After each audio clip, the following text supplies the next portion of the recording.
Muito boa tarde a todos. Hoje é dia 12 de abril de 2025. Iniciamos aqui da cidade de Curitiba mais um estudo da Revista Espírita. Este estudo é promovido pela Sociedade Espírita Obreiros do Senhor e demais estudos da Revista Espírita e outros estudos promovidos pela casa podem ser acessados através do nosso site www.obreirosdosenhor.org.br. Lá em nosso site você encontra links para as playlists dos estudos online e também links para participar ao vivo. Se você está assistindo este estudo da Revista Espírita de forma gravada, saiba que você pode participar conosco de forma ao vivo e nos ajudar a estudar. O estudo da Revista Espírita, ele vai ao ar todos os sábados, às 14h30, horário de Brasil, Brasília. Venha nos ajudar a estudar essa grandiosa obra que é a Revista Espírita. Nós estamos estudando o ano de 1861 da Revista Espírita e chegamos ao estudo de número 84. No estudo de número 84, Kardec vem trazer um novo tema chamado O Espiritismo em Bordeaux. Este estudo se localiza na revista de 1861, nas páginas 473 até a 477. Eu passo a palavra para o Pereira para dar início no nosso estudo de hoje. Então, boa tarde a todos. Estamos dando continuidade aí do Espiritismo em Bordeaux. A ideia que começa assim. O Espiritismo em Bordeaux. Se Elion fez o que poderia chamar o pronunciamento no que respeita ao Espiritismo, Bordeaux não ficou atrás, porque também quer ocupar um dos primeiros lugares na grande família. Pode-se julgar pelo relato que damos das visitas que acabamos de fazer aos espíritas desta cidade, a convite deles mesmos. Não foi em alguns anos, mas em alguns meses, que a doutrina ali tomou proporções grandiosas em todas as classes da sociedade. Para começar, constatamos um fato capital. É que lá, como em Lyon, e em outras cidades que visitamos, vimos a doutrina encarada do mais sério ponto de vista e nas suas aplicações morais. A lei, como a Lourdes, em outros lugares, né? Vimos inumeráveis transformações, verdadeiras metamorfoses, caracteres que não são mais reconhecíveis. Pessoas que em nada acreditavam, trazidas ideias religiosas pela certeza do porvir, agora palpável para elas. Aqui, Pereira, interessante, né? Kardec, ele sempre traz essa questão aqui de reafirmar, né, que deixa eu só achar aqui a parte do texto. Aqui. Reafirmar, né, que o Espiritismo, então, ali 61, então ele estava com 4 anos de codificação, não 4 anos de existência, né, porque o Espiritismo sempre existiu, mas 4 anos do primeiro livro dos Espíritos.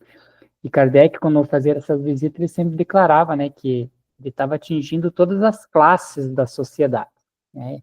Muitos críticos falavam, né, que o Espiritismo era apenas para as classes mais abastadas, etc. Kardec sempre reforçava essa questão, né, de que todas as classes da sociedade estavam participando desse crescimento do Espiritismo. E interessante aqui também que ele fala, pessoas em que nada acreditavam, trazidas às ideias religiosas pela certeza do porvir. Né? Então, apesar do Espiritismo ele não ser uma religião, né, aquelas pessoas que não acreditavam em nada e vinham, né, participar das sessões, naquela época as sessões mediúnicas eram abertas, né, as pessoas podiam assistir ali às comunicações dos espíritos, e como essas comunicações ali, naquela época,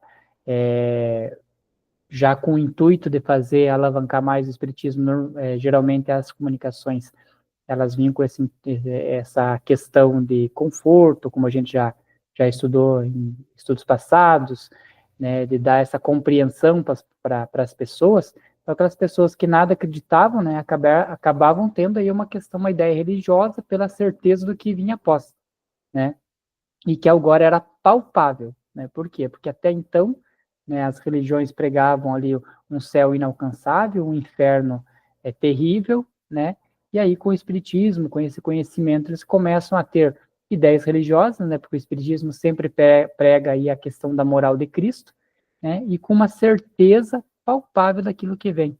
Então isso dava um alento muito grande para as pessoas da época, né, que estavam participando.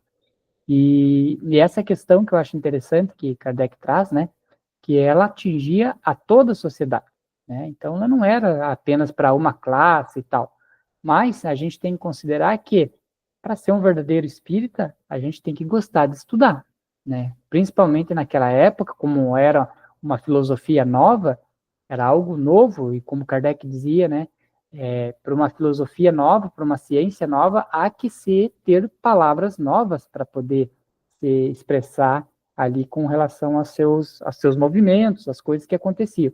Então as pessoas tinham que gostar de estudar, né? E aí eles sempre colocavam que eram as classes mais abastadas que estavam no espiritismo. Ora, não, isso não quer dizer que é verdade, mas que, né, às vezes os pobres operários que trabalhavam 12, 16 horas por dia, provavelmente também não teriam nem como ir.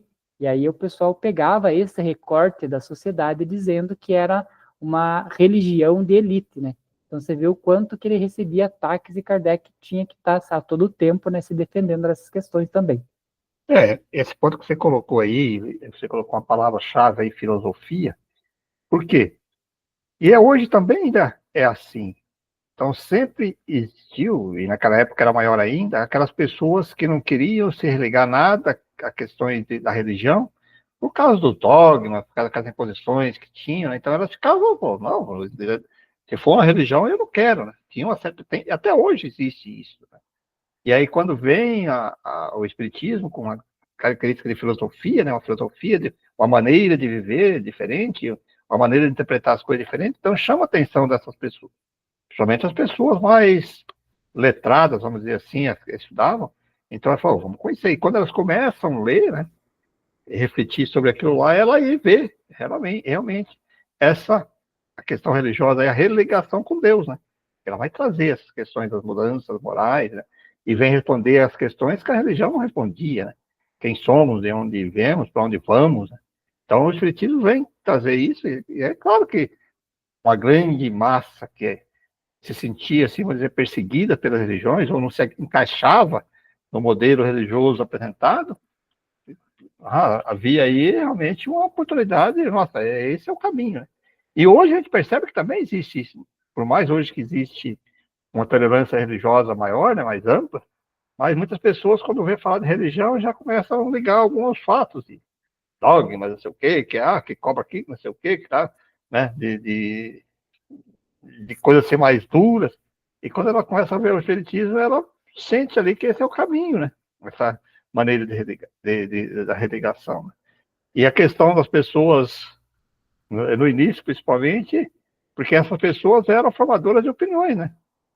Então, precisava ser assim mesmo, que ela tinha que alcançar primeiro essa classe, porque elas que interpretavam e avaliavam, né? Nossa, uma pessoa que... Aí, por isso que tinha lá pessoas dos magistérios, pessoas ligadas às classes políticas e tal, lá na época que aceitavam. Então, poxa, essas pessoas falavam, né? Os cientistas das épocas, eu venho estudando, olhavam e falavam, puxa, aí quando eles avaliavam positivamente e diziam, fulano frequenta, você imagina, isso dá uma credibilidade para as outras pessoas também se aproximarem, né, do espiritismo. Interessante isso.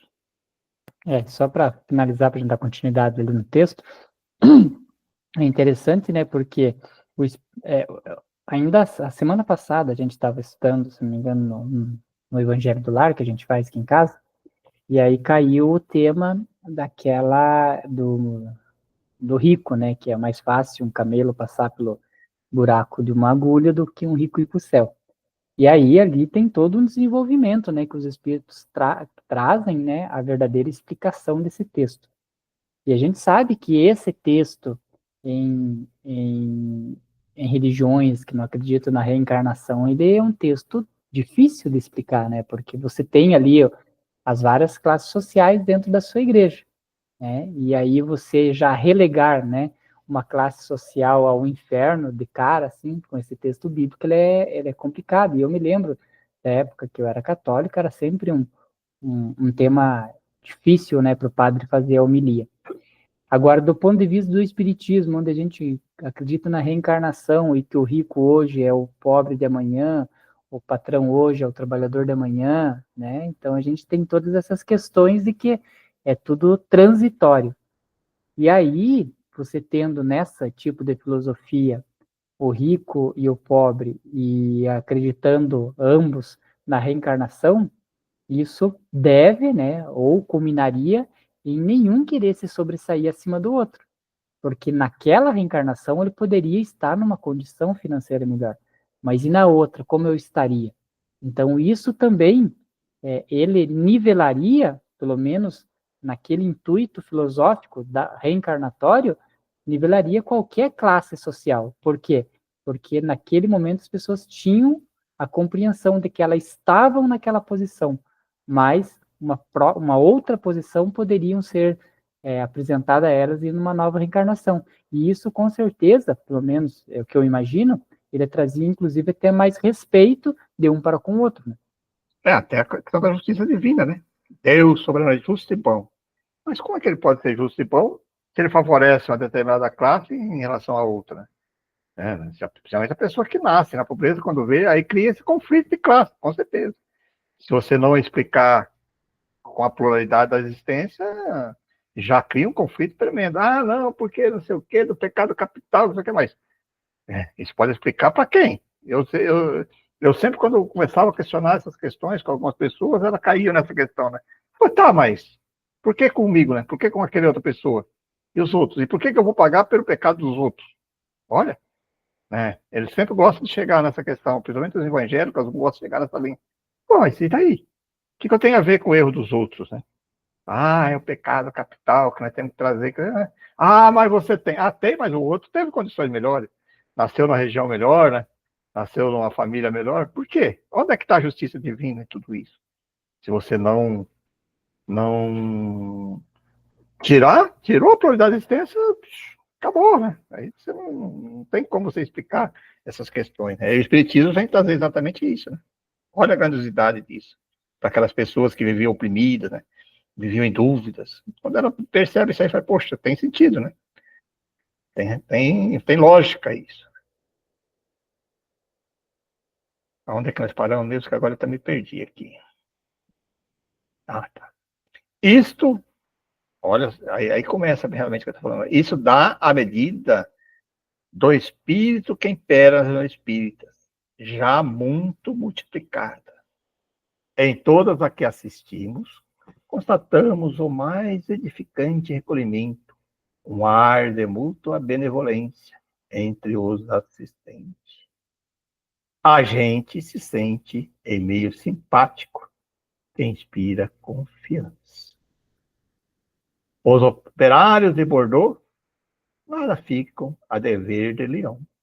Ali eles contam numerosos e efemerosos adeptos, cujo número aumenta diariamente. Esse é uma questão também interessante, né, Pereira? Que às vezes o pessoal, vou na casa espírita, mas onde que é a tua casa espírita? É que nem a nossa, né? A Obreiros do Senhor. Onde é? É Céus, é ali, predinho de 2 andares, pequenininho ali e tal, né? Nossa, mas é pequenininho? É, mas, então eu vou lá na FEP, né? Lá na reunião da FEP, que é maior, é no auditório, né? Ele tem a livraria anexa, tem um monte de coisa, né? Então tem essas vezes, né, o pessoal, quem, quem quem inicia, né, nessa vida do espiritismo, às vezes essa compreensão, né, que uma casa mais humilde, às vezes não poderia entregar, né, todo o ensinamento conforme uma casa grande, etc., né? E ver que Kardec ele vem já desmistificando essa questão, né? Porque ele, né, lá de o pessoal de Lyon, né, o pessoal lá de Paris e tal, ele vem dizendo que os operários lá de Bordeaux, eles não deviam nada, né? Como se fosse uma comparação com o trabalho que executavam, né? Eles não deviam nada, né? Aos de Lyon, né? Eles se contavam em numerosos adeptos, cujo número aumenta diariamente. E aí o que eles se encontravam lá, né? Uma mútua benevolência entre os assistentes que inspirava confiança. Então, essa questão a gente também tem que observar, né? Que não é o tamanho da casa, ou se a casa é bonita, se é feia, mas sim o trabalho que é feito lá dentro, né? E aí já parte de nós, né, como seres que querem a evolução, em tirar esse preconceito e dizer, não é só porque a casa é pequena, porque são poucos médios ou poucos trabalhadores que ali não esteja sendo feito um trabalho significativo, né?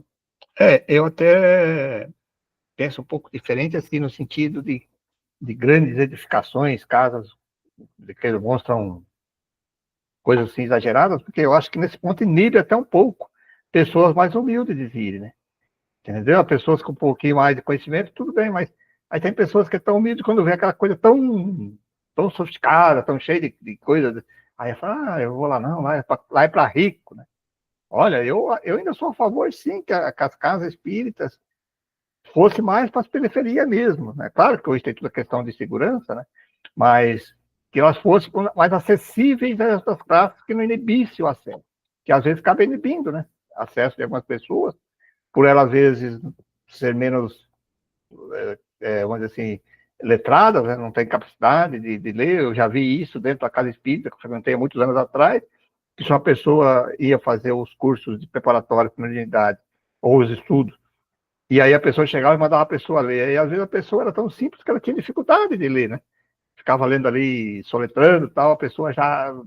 Aí a pessoa se sentia tão inibida que não ia participar mais, porque a pessoa ia colocar ela em ficar sentindo humilhada, né? Então, veja bem a importância disso. É que ele fala de acolhimento da pessoa se sentir e ela pode participar, né? Não é porque ela não consegue ler corretamente, mas ela consegue ouvir, consegue entender, né? Consegue compreender as coisas ali. E às vezes as pessoas eram um pouquinho discriminadas, né? Porque a partir que você coloca ela em xeque, até mesmo às vezes com algumas perguntas mais simples, né, que a pessoa faz lá e tal, as pessoas já começam. E aí a pessoa fala, para que eu vou frequentar isso? E eu vi isso. Quando eu comecei a estudar o Espiritismo, eu vi algumas questões dessas, assim, que a gente procura hoje, vamos dizer, amenizar isso da maneira mais fácil quando a gente está atendendo essas pessoas mais simples. Mas isso acontece também. Vamos lá. Sentimos-nos felizes em dizer que saímos de suas reuniões edificados pelo piedoso sentimento que preside pelo tato com o qual sabe guardar-se contra a intrusão dos espíritos enganadores. Bem interessante isso, né? O Kardec ele sempre explicava, né, sobre essa questão de saber diferenciar a comunicação de um espírito bom e de um espírito que está mal, né? Ele não é mal, mas ele está mal. E Kardec ficou admirado com essa questão, né? O tato que eles tinham, né? A prática que eles tinham em saber guardar-se das intrusões dos espíritos enganadores, que é uma das dificuldades, né? Porque às vezes a pessoa vem ali um espírito, tenta engrupir, se o médium não for preparado e tal, né? Se o grupo não for preparado, né? Às vezes o espírito pode tentar, né, se infiltrar ali no meio para mistificar um ou outro e às vezes até destruir o grupo. Kardec vem dizendo que nessas reuniões lá em Bordeaux, os médios eles tinham grande capacidade, né? O grupo tinha grande capacidade para se guardar desses espíritos enganadores, né? Que iam trazer falsas verdades. Isso acontece até hoje, né? Você trabalha junto com o mediúnico, você sabe quais são as coisas. Quantas vezes eles não tentam impor, e se você não tiver preparado, tiver conhecimento, você deixa se levar por algumas ideias totalmente e não tem sentido nenhum. Né? Um fato que constatamos com prazer é que certos homens muitas vezes em eminente posição social, se misturam aos grupos plebeus, com a mais fraterna cordialidade, deixando os títulos à porta, como se fossem simples trabalhadores, acolhidos com igual benevolência nos grupos de uma e outra ordem. É isso que eu comentei, né? Então, reforçando ali, Kardec, ele viu nisso, né, que chegava ali, né, os plebeus e os ricos, né, os pobres e os ricos, e todo mundo se portava igual e era recebido de forma igual. Isso que é importante, né? Que eles chegavam lá, eles eram recebidos de forma igual, sem distinção, por quê? Porque não é a roupa, a tua posição social que vai transformar você numa pessoa que tenha mais mérito que o outro, né? E aí, no Espiritismo, a gente tem que ter sempre essa concepção, né?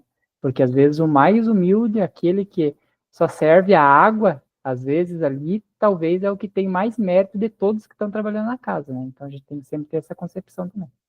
Isso é uma coisa importante, né, gente? Porque às vezes as pessoas tendem a se levar pela posição social da pessoa, né? Eu, até tempo atrás, estava atendendo as pessoas pelo magnetismo e nem sabia, que para mim não interessava muito, mas depois descobri que a pessoa era uma juiz. Olha, juiz de trabalho, não sei. Você imagina se você vai tratar ela diferente com o outro que vem lá, que é um simples, humilde, operário mesmo, que atende as pessoas. E ali, para mim, é todo mundo igual, né? Só que a gente vê, às vezes percebe assim, porque a pessoa chega ali e você sabe o cargo dela, né? Você sabe a função. Algumas pessoas tendem a tratá-la de uma posição diferente. Não deveria, não pode ser assim. Não tem que ser assim. Nem Kardec está colocando, né? Todo mundo são igual, né? E, e às vezes até para no trabalho, né? Às vezes a pessoa trabalha, por isso que às vezes a pessoa nem comentam a posição, porque às vezes vai trabalhar ali, a pessoa fala, ah, está fulano é o doutor não sei o quê, não, o empresário não sei o quê, e começa a criar algumas, digamos assim, tratamentos especiais. Para mim isso não pode acontecer, né?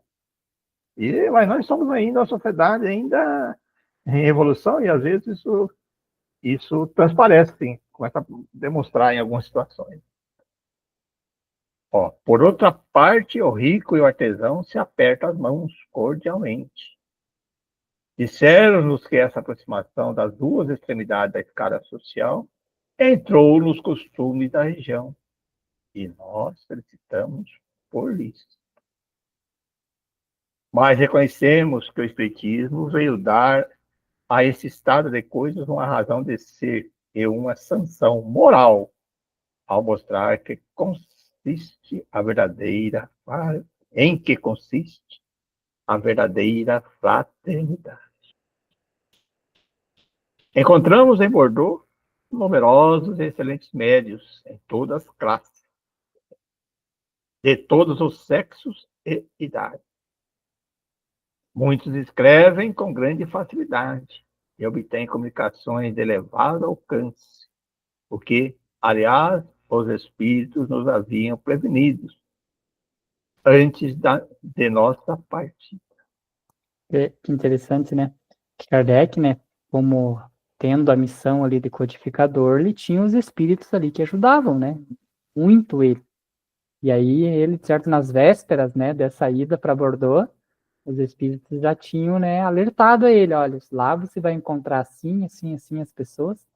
E eu fico sempre imaginando, né, porque eu fico muito feliz, assim, às vezes quando eu estou ali no grupo mediúnico, e que uma comunicação, às vezes, de um médium que não foi naquela semana, de repente ele dá uma comunicação confirmando o trabalho da semana anterior, e aí você vê, né, que tudo aquilo está sendo regido pela espiritualidade.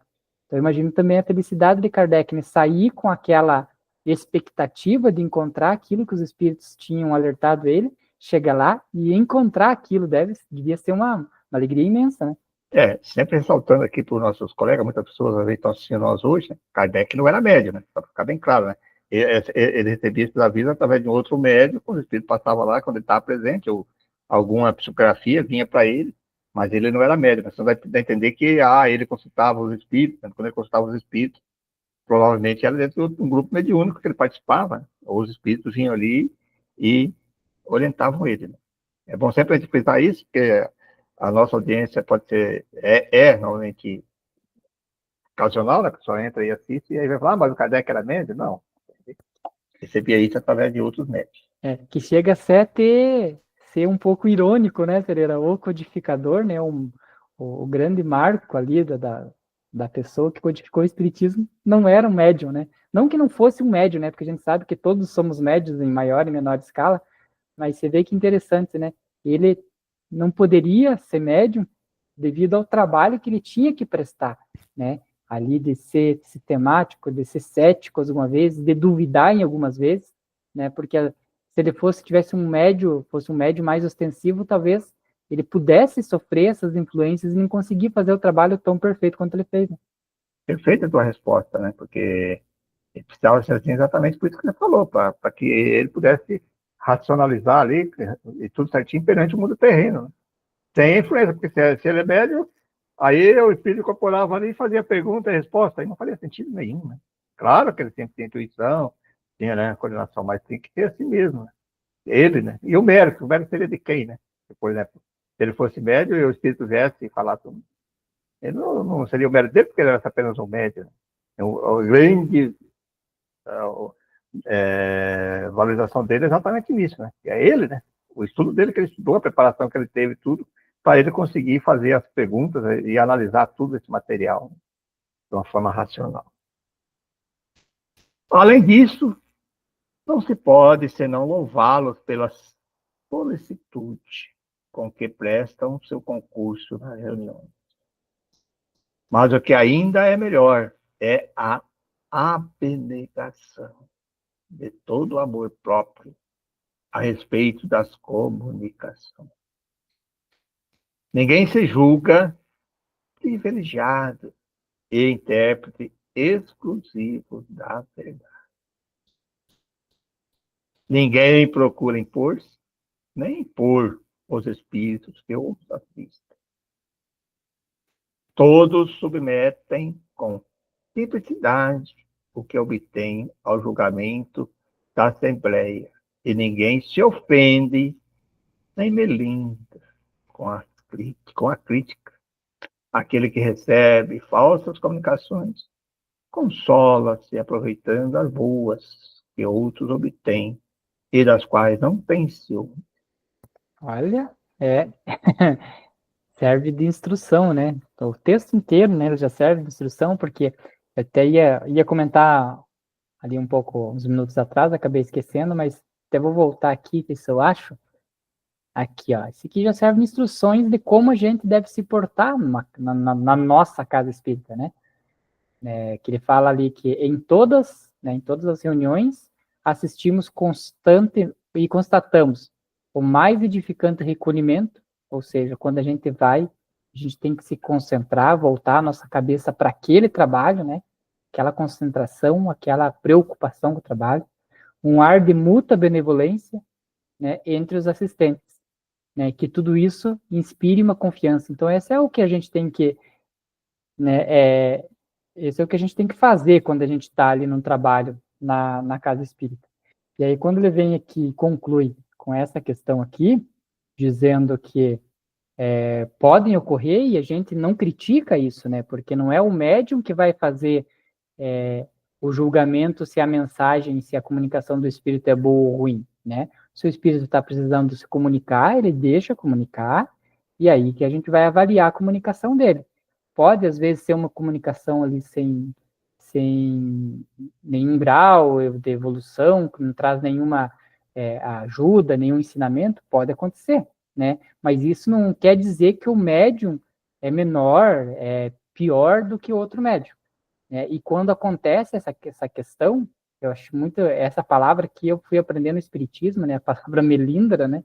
Que acontece muito, né? Que às vezes o médium, ele fica ressentido quando você fala, quando explica alguma coisa. E ali ele veio dizendo que não, né? Que aqueles médicos não se ficam ressentidos, né? E além do mais, né? Eles aproveitam, eles se consolam aproveitando as boas mensagens que vêm por outro médium. Então não precisou ninguém ir lá e pedir desculpa pro médium porque fez tal coisa. Me desculpe, mas eu vou ter que falar. Não, Ele sabia que ele tinha recebido uma mensagem que às vezes não tinha um cunho muito evoluído, e ele se consolava a partir das próprias mensagens dos outros colegas que tinham um cunho mais evoluído. E ninguém tinha ciúme. Então, quando a gente chegar nesse grau evolutivo aí de trabalho, a gente já pode dizer que está trabalhando bem, né? Essa é uma questão que a gente percebe, sim. A gente trabalha com bastante grupos e nos cursos preparatórios de mediunidade, né, há muitos anos já trabalhando com isso.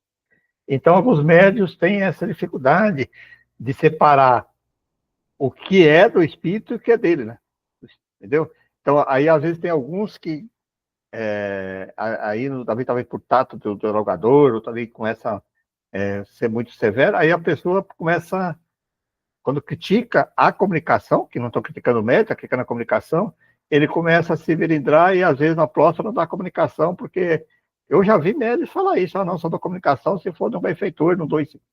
Peraí, e a gente sempre bate nessa tecla. O médium é o intermediário, ele não tem que julgar, né? O que ele tem que controlar é o grau que ele vai colocar ali da maneira que ele vai dar a comunicação, mas ele não tem que julgar se a comunicação ela é boa ou ruim. Isso é pelo grupo, que ele falou. Vai chegar pelo grupo, o grupo vai analisar o conteúdo daquela. Senão ele começa a querer já tender para um lado, tipo de comunicação, porque do outro eu não dou porque eu não gosto. Pô, ele é médium. Ele pode até dar o parecer dele, falar, olha, eu percebi que esse espírito, nós sabemos disso, que esse espírito era isso, isso, isso. Mas ele tem que deixar a comunicação até para que nós possamos ajudá-lo, não é verdade? Porque se ele não dá aquela comunicação, nós não podemos alcançar aquele espírito. Hoje, através do diálogo, né? A gente não consegue, não faz o diálogo com o espírito e não pode ajudar esse espírito a evoluir. Porque o médium tolhiu porque não dá tipo de comunicação. Olha, e aquela questão do melindre, existe os dois lados. Existe aqueles grupos, às vezes, alguns inteligentes, algumas coisas assim, que, nossa, aquele médium, né? Exalta o médium. Olha o problema disso, né? Quando você começa a exaltar muito o médium, começa a subir o orgulho, seu médium principal da casa, daquela sociedade. Isso também é um outro perigo muito grande, né? Para, vamos assim, desarmonizar todo um grupo por causa disso. Mas é uma verdade isso. E aí até ele pergunta, ó, Kardec faz uma pergunta. Acontece a mesma coisa em toda parte, quer dizer, em outro grupo? Ignoramos. Ele está comentando aquilo que ele viu nesse grupo que ele teve, como que ele teve em Lyon e ele teve em Bordeaux, então está comentando sobre em Bordeaux, né? O que ele viu, né? Constatamos o que vimos, ó. Constatamos também que se compenetram do princípio de que todo médium orgulhoso, ciumento e susceptível não pode ser assistido por espíritos bons, e que nele essas imperfeições são motivo de suspeita. Isso aqui é interessante também, né, Pereira? Porque ser médium não quer dizer que você está numa evolução maior do que qualquer outra pessoa. Na verdade, a mediunidade ela é praticamente como uma missão, uma ajuda do plano espiritual para o desenvolvimento da pessoa. Então, isso não quer dizer que uma pessoa ruim também não possa ser médium. Pode, uma pessoa que é mentirosa, uma pessoa que é trapaceira e tal, ela pode ser médium, sem problema nenhum. E aí Kardec vem a alertar para isso, né? Que todo médium orgulhoso, ciumento, suscetível, ele também não vai conseguir dar comunicações de espíritos bons, né? Por quê? Porque a vibração do espírito bom não vai bater com a vibração, não vai ter aquele encaixe fluídico entre o espírito e aquele médium, né? Então, como que a gente consegue receber melhores comunicações aqui para os médios, né? Que eu também não sou médium, é cuidando da sua índole moral. Então, quando você vai cuidando da sua índole moral, né? Você vai tendo uma boa vibração, a probabilidade de espíritos bons sempre virem comunicar com você, com esse médium, é maior, né? Do que com aqueles espíritos que, né? Não se cuidam, né? Só naquele momento da reunião mediúnica que está ali, no restante da semana, dos dias, tudo largado e tal. Então, para a gente ver que essa questão vibratória, ela também influencia bastante no estilo da comunicação. Porque ao contrário, um médium que estuda, que tem boa índole e tal, compreende as coisas, ele consegue dar comunicação por um espírito inferior. Entende o raciocínio? Que daí ele consegue baixar a sintonia dele e tal, e para assistir. No livro dos médios, quando a gente estuda, isso explica bem claro. Né? Já um médium, que nem que ele fala ali, que é orgulhoso, cheio de vícios, é muito difícil. Até no livro do médium fala assim, que quando os espíritos querem dar um recado para um grupo, para determinada pessoa, até eles conseguem, mas a dificuldade é muito grande, né? Porque eles têm que rebaixar tanto, porque daí o médium próprio mesmo, vamos dizer assim, ele inibe aquilo ali, não deixa transmitir. Então eles até conseguem, mas a dificuldade é muito grande de um espírito mais superior dar a comunicação por um médium colocado. E ao contrário, não. Um médium de graus elevados, moralmente falando, ele consegue rebaixar as vibrações e atender um espírito, que nós chamamos aí de sofredor, ou mistificador, ou né, obsessor. Né? Olha a importância de estudar, né? De compreender essas coisas. Agora eu me perdi aqui dessa vez. Longe, pois, de procurar tais médios a despeito da eminência de suas faculdades, porquanto, se fossem encontrados, seriam repelidos por todos os grupos sérios, que, antes de tudo, querem ter comunicações sérias e não visar os efeitos. Entre os médios que vimos, um há que merece menção especial. É uma moça de 19 anos que a faculdade de escrever reúne a de médio desenhista e músico. Ela notou mecanicamente sob o ditado de um espírito que disse ser Mozart, né? 1756 a 1791. Um trecho da música que este não desautorizaria. Assinou, e várias pessoas que viram seus autógrafos atestaram a perfeita identidade da assinatura. Mas o trabalho mais notável é, sem contradita, o desenho.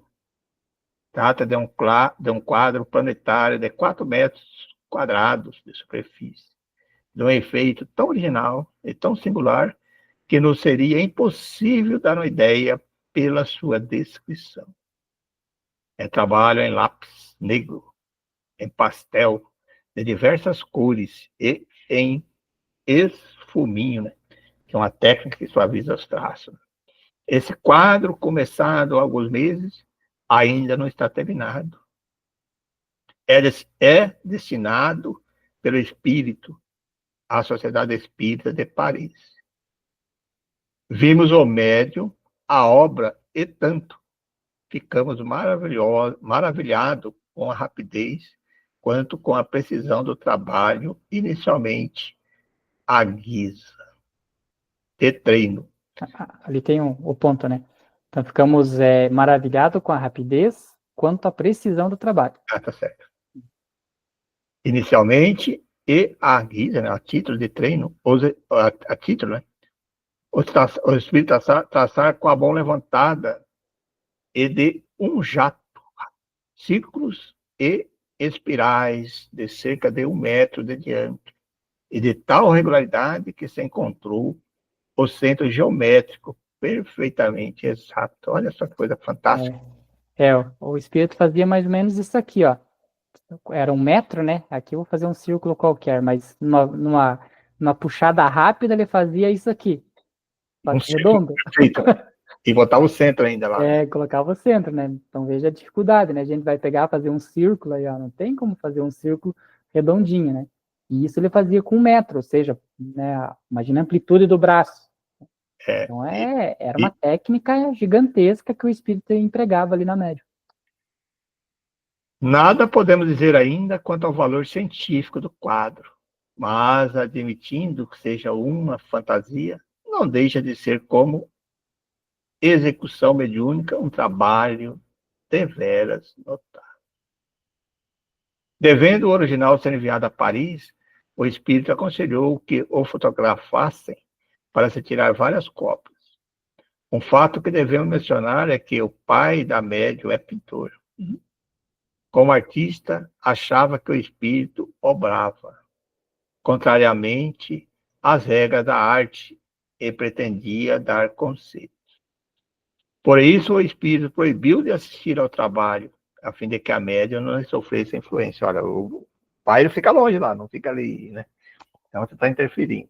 É bem naquilo que você falou, né? Não é o médium que vai doutrinar ali a comunicação do espírito. Se o espírito queria fazer daquela forma, às vezes, né? O pai, como pintor, ia dizer: não, esse traço tem que começar de baixo para cima e tal. O espírito ia lá e começava de cima para baixo. Não, não, mas está errado, não é assim. Né? Então, o espírito já nem permitia, né, que o pai visse ali. Para quê? Para que ele não influenciasse e aí acabasse sendo um trabalho mais do pai do que do espírito. Até pouco tempo, a médium não havia lido nossas obras. O espírito que ele ditou para nos ser entregue à nossa chegada, que ainda não estava anunciada um pequeno tratado de espiritismo, em todos os pontos, de acordo com o livro dos Espíritos. Que legal, ela não tinha praticamente conhecimento e tinha já, né, feito um tratado, né, um texto explicando sobre o espiritismo e abordando vários dos pontos do livro dos Espíritos. Você vê como que é a unicidade do conhecimento, né, da informação que os Espíritos passaram é universal mesmo. Seria muita presunção da nossa parte relatar os testemunhos de simpatia que recebemos das atenções e cortesias de que fomos objeto. Por certo, teriam inflamado o nosso orgulho, se não tivéssemos pensado que era uma homenagem antes atributada à doutrina do que à nossa pessoa. Pelo mesmo motivo, tínhamos hesitado em publicar alguns discursos que foram pronunciados e que realmente nos deixaram confusos. O Kardec tinha muito isso, né? Porque se a coisa era pessoal para ele, ele ficava, que ele falou, ele lutava, pô, pessoal para mim, que daí inspirou orgulho e tal. Mas como é que ele via que isso aí era uma questão da doutrina em si, né? Então, por isso que ele publicava e ele está colocando aqui, né? Isso que ele está colocando. Porque realmente, ele falou, Kardec, né? Tanto é que ele mudou até o nome por causa disso, né? Para não exaltar esse orgulho, essa vaidade, dizer que você é o cara, você é o codificador, você é o, né?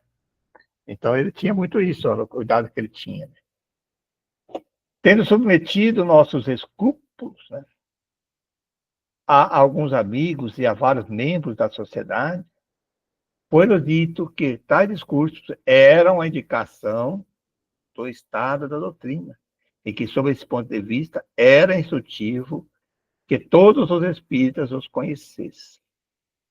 E, por outro lado, sendo as palavras a expressão de um sentimento sincero, os que tinham pronunciado lamentariam que, por excesso de modéstia, nos obtivéssemos de reproduzi-las. Poderia haver nisso indiferença de nossa parte. Foi, sobretudo, esta última consideração que nos determinou. Esperamos que os leitores nos julguem um espírita assaz, suficientemente bom para não mentir aos princípios que professamos, fazendo desse relato uma questão de amor próprio. Uma vez que nos reportamos a esses diversos discursos, não queremos omitir como traço característico a pequena alocução que nos foi recitada, com graça encantadora e ingênua solicitude por um menino de 5 anos e meio, filho do Sr. Sabot, quando da nossa chegada ao seio dessa família verdadeiramente patriarcal, e sobre a qual o Espiritismo derramou mancheias suas benfazejas consolações. Se toda geração que surge estivesse imbuída de tais sentimentos, seria permitido entrever como muito próxima a mudança que deve operar-se nos costumes sociais. Mudanças que de todos os lados é anunciada pelos Espíritos. Não penseis que aquela criança tenha recitado uma pequena saudação como um papagaio. Não. Captou-lhe muito bem o sentido. O espiritismo, no qual, por assim dizer, foi embalada, já é para a sua jovem inteligência um freio que compreende perfeitamente que sua razão, ao se desenvolver, não rechaçará. Interessante, né? Interessante, né? É legal, né? Porque ele vai, acredito eu que ele vai trazer aí na sequência da revista esses discursos, né? Que foram apresentados muito, com certeza, falando da pessoa de Kardec, né? Mas, como ele falou ali, é, mandei para outras pessoas e eles permitiram, né? Falaram que tinha que publicar isso na revista, né? Tinha que dar publicidade, porque acima de ser somente sobre Kardec, ele era sobre o espiritismo, né? E aí que tá, né? E é interessante ele também trazer essa questão, né? Já que eu vou trazer todos esses discursos, eu não posso deixar o discurso dessa criança de 5 anos, né? Que apesar da idade, com certeza, não tinha toda a pomposidade dos discursos que eram feitos, porque aqui a gente já leu muitos discursos e a escrita é impecável, né? A forma de se pronunciar, né, era muito linda, então uma criança de 5 anos não teria isso. Mas Kardec também, né, sabendo dosar aí a questão de idade, ele falou, né, que a saudação que a criança fez para ele não era como se fosse um papagaio, né, uma coisa decorada, a criança decorou, né, não, ele falou que ela captou muito bem o sentido. E aí o interessante, né, que ele sentiu que naquela criança ela compreende perfeitamente a razão, né, do que ela está fazendo e que ao se desenvolver, né, não vai rechaçar, não vai se afastar desse ensinamento. É interessante, né, lendo a revista e essas viagens de Kardec, a gente participa da história e da evolução do espiritismo mesmo, né? Porque quando você pega a codificação ali, normalmente ele é focado no estudo, no ensinamento.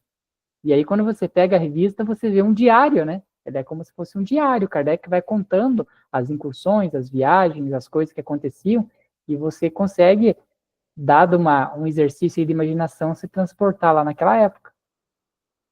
Então uma coisa assim que o Kardec colocou em várias partes da obra, na Revista Espírita coloca bastante, que as mudanças ocorreriam na sociedade mais rápida, que ele coloca. E aí, só que, assim, talvez não entendemos perfeitamente o que é questão de rápido, né, para nós, né, que tempo, né, que os espíritos falam, olha, isso aqui será. Mas até nós estávamos estudando recentemente, não sei se foi no livro dos médios, que fala que sobre o tempo, né, que fala 1 ou 2 gerações ou 3 gerações. Pô, mas 300 anos, né? Vamos dizer assim. Então, o Espiritismo não tem 300 anos ainda, né? Então, quando fala rápido ali, muitas vezes que ele falava, dá a impressão que ele estava falando que já no próximo século. Tem um caso que ele fala no próximo século, né? Mas não ocorreu dessa maneira. Talvez foi uma maneira interpretativa, da maneira de interpretar erroneamente, né? Porque até mesmo aquela questão ali que ele fala de Lyon, Bordeaux, o Espiritismo praticamente é muito pouco na França, né? Ele é o berço criador e ele, hoje o Brasil lidera, né? Pela notícia que nós temos aí, em termos do movimento do Espiritismo, que foi trazido para cá. Então, essas questões de tempo, por isso que os espíritos nunca gostavam, eles nunca gostaram de falar em tempo, né? Ah, não posso ser, não sei o quê, porque o que é o tempo, né? Até eu estava lendo, não sei onde eu li essa questão aí que estava falando, que o Espiritismo, dentro das próximas 3, 4 gerações, mas quando fala 3, 4 gerações, está falando 300, 400 anos. Ele faz uma comparação com o Evangelho de Jesus, né, que ia ser mais rápido que o cristianismo de Jesus. Mas mais de 2000 anos. Ainda hoje muitas pessoas não questionam, né? E ainda não está totalmente unificado, né? Aceitaram algumas coisas, como que os calendários, aí, a data antes e depois de Cristo, mas até hoje muita gente não aceita, né? Existe muito questionamento ainda dos ensinamentos. Então, o Espiritismo é muito novo, se a gente analisar, né? O que são 200 e poucos anos? 200 anos, o que é isso, né? Quantas gerações não precisarão para isso ser realmente implantado? É aquela conta que eu fiz da vez passada lá, né? Não tem como, é muito novo ainda para dizer, né? Porque Se ele já está há 170 anos, quer dizer o quê? Que o meu bisavô era, era, era do início lá do Espiritismo. E eu, com certeza, não sou muito diferente do meu bisavô. Então, como que a gente vai notar uma diferença significativa, né? Não tem como. Lembra do programa Pinga Fogo que participou lá o Chico Xavier, Pereira? Eita! Então vamos lá, vamos fazer um pinga-fogo aqui para a gente não passar muito do horário, mas as perguntas não são difíceis. Então o Pereira vai responder elas de forma sucinta. Não, eu não.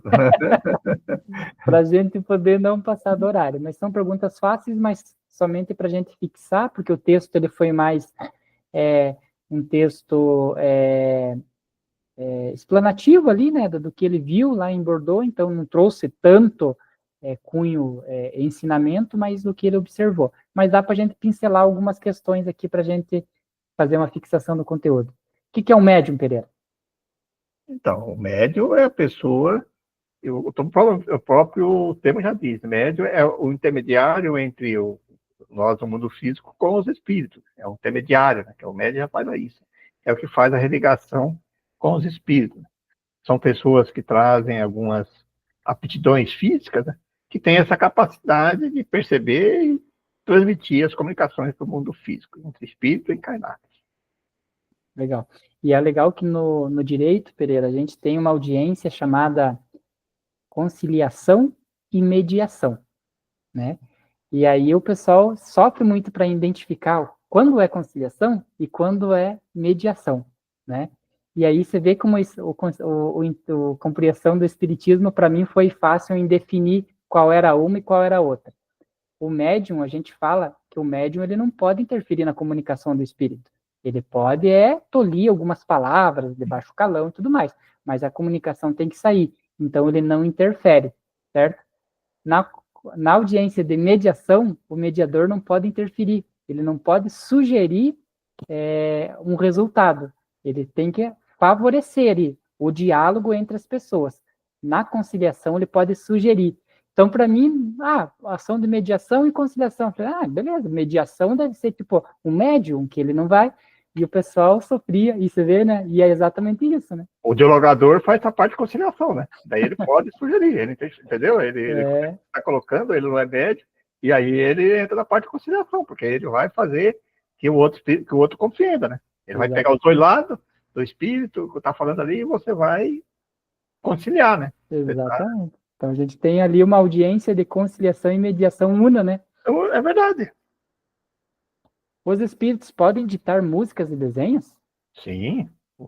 Isso aí, a diversidade de carisma. Quando a gente falou da mediunidade, a capacidade de ligação entre os espíritos, também existe dentro da mediunidade várias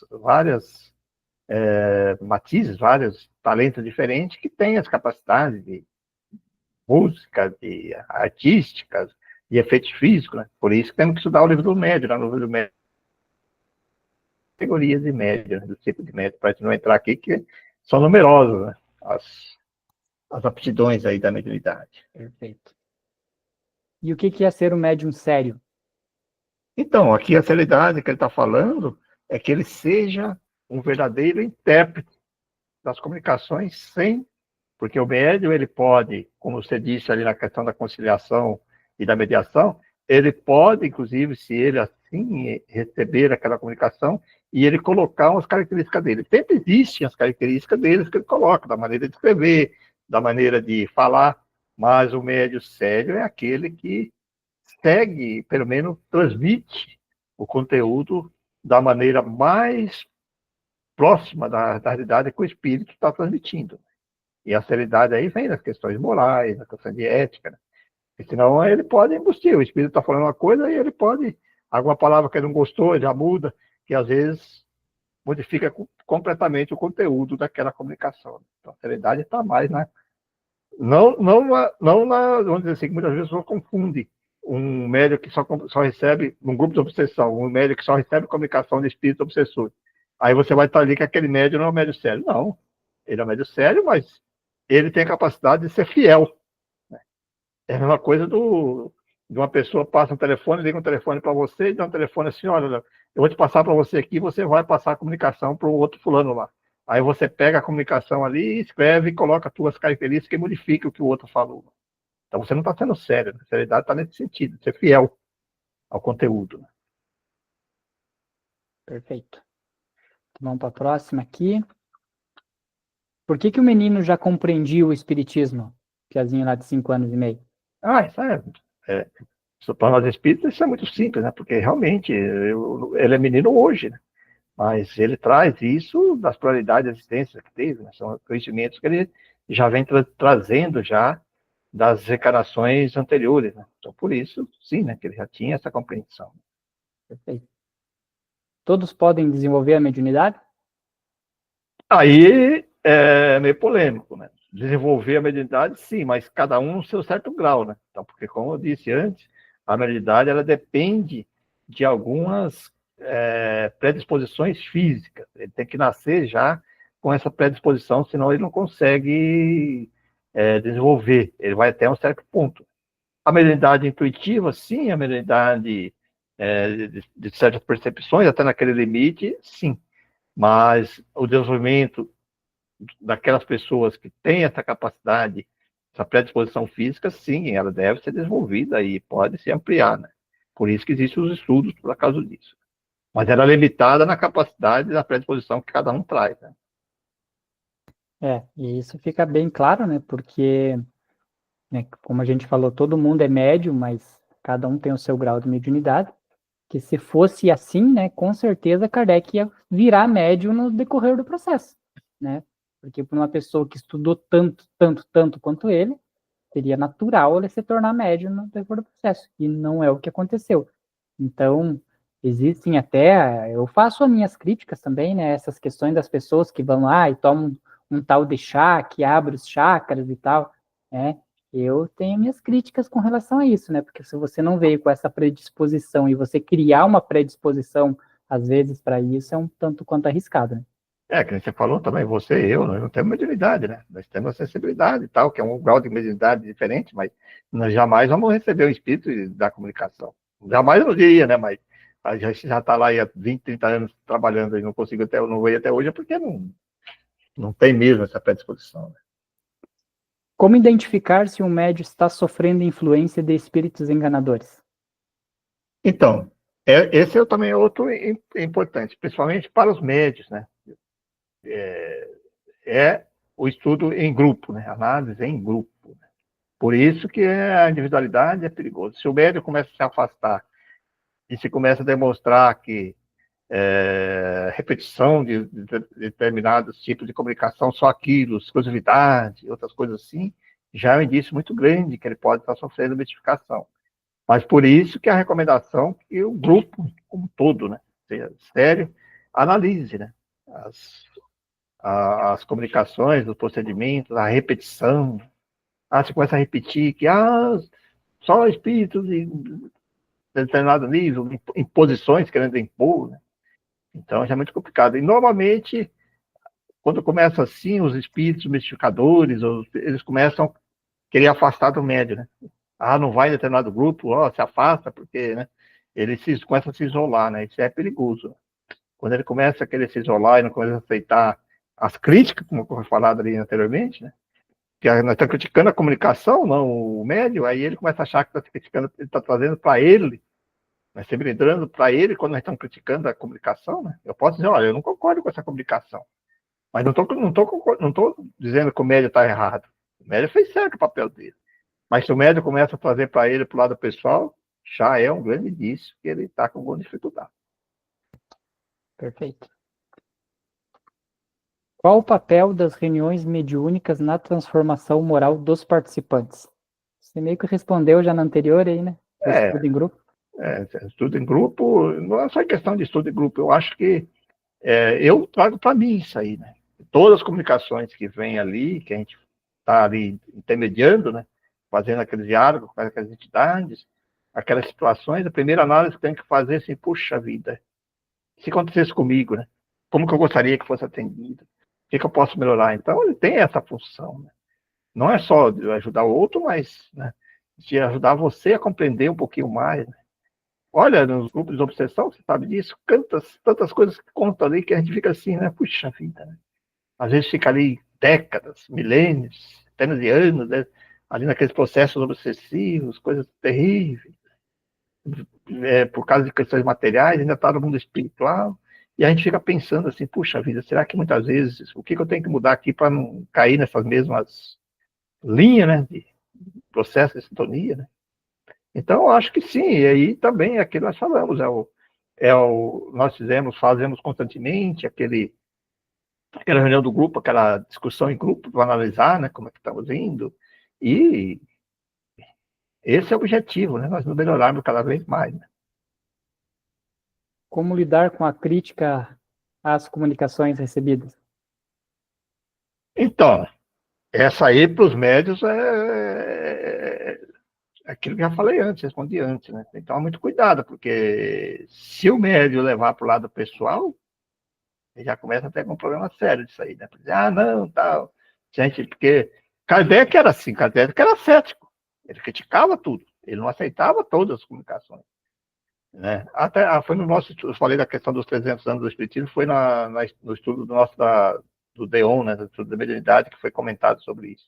Que caiu bem, né, naquele sentido ali do tempo, né? Do advento do Espiritismo. Então, é uma coisa assim que às vezes cria-se sempre conflito. Eu já tive, sempre participava desses cursos de Deon, e às vezes era convidado a participar em outros grupos para orientar as pessoas que estavam com dificuldade, chamavam a gente lá. E a gente percebia isso, né? Quando você começava a falar alguma coisa, fazer crítica, e o médico já se levantava lá, porque não sei o quê, porque não é assim, que não... É difícil, tem que ter muito tato, muita conversa, né? Em grupo, quer dizer, explicar racionalmente. Aí é falta de estudo, né? A pessoa estuda realmente, né? Estamos estudando aqui agora, estuda o livro dos médios, faz os cursos, ela não vai ter essa dúvida, né? Mas, infelizmente, muitas pessoas às vezes fazem só os cursos preparatórios, entram no grupo mediúnico, muito fazem lá meio arrastado, e depois se afasta e não quer estudar mais a doutrina espírita. Então, é difícil, mas tem que ter muito tato, né? Aí os jogadores, inteligentes, conversar com as pessoas, conversar com esse médium. Às vezes tem que chegar à conclusão de afastar ele, né? E é difícil, né? Nós já tivemos alguns casos, mas nós sempre oferecíamos alternativa, né? Que era para participar do magnetismo, a gente participava em grupos individualizados, separados, né? Tantas situações que nós fizemos assim. Mas é uma coisa que realmente requer muito tato, né? Muito... E tem que ter, sim, muito amor, né? Mas às vezes tem que ser meio firme, porque senão você vai acabar prejudicando todo um grupo, né? Verdade. Por que os espíritos proíbem a presença de certas pessoas durante o trabalho mediúnico? Acho que aquilo está se referindo ao pai da pintora lá, né? Então, mas não é só nessa questão mesmo, não é que os espíritos, e nós temos como requisito isso também, é porque é tudo uma questão de sintonia, né?